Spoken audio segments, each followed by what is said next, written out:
ಮುಳುಗಡೆ ಸಂತ್ರಸ್ತರ ಹೋರಾಟಕ್ಕೆ ಇದೀಗ ಕರ್ನಾಟಕ ರಕ್ಷಣಾ ವೇದಿಕೆ ಬೆಂಬಲ ನೀಡಿದೆ. ಇನ್ನು ಮೂಲಭೂತ ಸೌಕರ್ಯಗಳಿಗಾಗಿ ಗ್ರಾಮಸ್ಥರು ನಡೆಸುತ್ತಿರುವ ಶಾಂತಿಯುತ ಧರಣಿ ಈಗ ಇನ್ನೊಂದು ತಿರುವು ಪಡೆದಿದೆ. ಇನ್ನು ಕರ್ನಾಟಕ ರಕ್ಷಣಾ ವೇದಿಕೆಯ ನಾರಾಯಣಗೌಡರ ಬಣದ ಪದಾಧಿಕಾರಿಗಳು ಭೇಟಿ ನೀಡಿ ಹೋರಾಟಗಾರರಿಗೆ ಧೈರ್ಯ ತುಂಬಿದರು.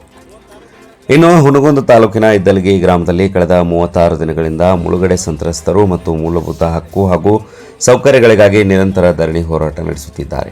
ಈ ಹೋರಾಟಕ್ಕೆ ಹುನಗುಂದ ಹಾಗೂ ಇಳಕಲ್ ಅವಳಿ ತಾಲೂಕಿನ ಟಿ.ಎ. ನಾರಾಯಣಗೌಡರ ಕರ್ನಾಟಕ ರಕ್ಷಣಾ ವೇದಿಕೆ ಅಧ್ಯಕ್ಷರು ಹಾಗೂ ಪದಾಧಿಕಾರಿಗಳು ಬೆಂಬಲ ಸೂಚಿಸಿದ್ದಾರೆ.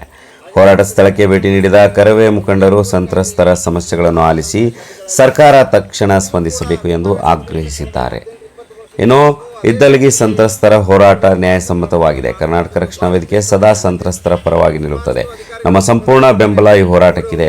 ಸರ್ಕಾರ ತಕ್ಷಣ ಮೂಲಭೂತ ಸೌಕರ್ಯಗಳನ್ನು ಒದಗಿಸಿ ಜನರ ಸಮಸ್ಯೆಗೆ ಶಾಶ್ವತ ಪರಿಹಾರ ನೀಡಬೇಕು ಎಂದು ವಾಗ್ದಾಳಿ ನಡೆಸಿದರು.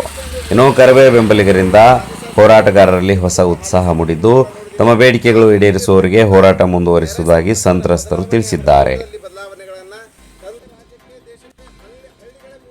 ಬಾಗಲಕೋಟೆ ಜಿಲ್ಲೆಯ ಹುನಗುಂದ ತಾಲೂಕಿನಿಂದ ಬಸವರಾಜ್ ತಿಮ್ಮಾಪುರ್, ಭೀಮ ಸಂಸ್ಕೃತಿ, ಹುನಗುಂದ. ಸಂಬಂಧಪಟ್ಟಂತ ಅಧಿಕಾರಿಗಳು ಕೊಡಬೇಕು.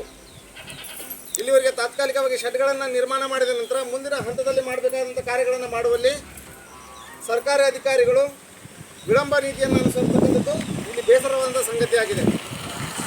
ಯಾಕಂದರೆ ಇಲ್ಲಿರ್ತಕ್ಕಂಥ ಪ್ರತಿ ಕುಟುಂಬ ಏನಿದೆ 20 ವರ್ಷದಿಂದ ಹಾಗೆ ಗಂಡ ಹೆಂಡತಿ ಇಬ್ಬರಿದ್ದಂತೆ ಇವತ್ತು ಅವ್ರ ಮಕ್ಕಳಾಗಿ ಕುಟುಂಬ ದೊಡ್ಡದಾಗ್ತಕ್ಕಂಥದ್ದಾಗಿದೆ.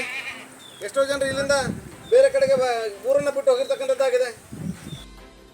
ಆಗಮಿಸಿ ಕರ್ನಾಟಕ ರಕ್ಷಣಾ ವೇದಿಕೆಯ ಹುನಗುಂದ ಹಾಗೂ ಇಳಕಲ್ ಅಧ್ಯಕ್ಷರುಗಳು, ಗ್ರಾಮದ ಅಧ್ಯಕ್ಷರುಗಳು ಆಗಮಿಸಿ ತಮ್ಮ ಒಂದು ಬೆಂಬಲವನ್ನು ಕೋರಿದ್ದಾರೆ. ಆ ಬೆಂಬಲವನ್ನು ಸೂಚಿಸಿದಂತೆ ಈ ಒಂದು ಸಂಘಟನೆಗೆ ನಮ್ಮ ಸಂತ್ರಸ್ತರ ಕಡೆಯಿಂದ ತುಂಬ ಧನ್ಯವಾದ ಸಲ್ಲಿಸ್ತಾ ಇದ್ದೇವೆ.